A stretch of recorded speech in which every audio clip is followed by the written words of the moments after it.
वा शेट वा, कॉपी करताय. आजकाल काकीला नाव सांगणारच.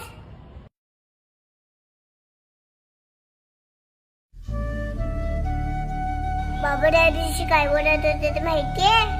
आता देश कमकुवत झालाय, त्याला भ्रष्टाचाराची वाळवी लागलीये. मला नाही माहित ते कशाबद्दल बोलत होते.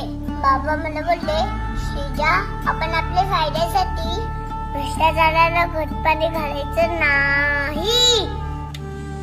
मला ते पण नाही समजलं, पण तुझी कॉपी सीमा काकीला सांगू नये म्हणून तू ही घटपाणी मला दिलीस ना, तेव्हा मला समजलं ह्यालाच भ्रष्टाचार बोलत असतील. काय झालं, मला एक घटपाणी नाही मिळाली तर पण कॉपी करून तुझं नुकसान नक्कीच होईल.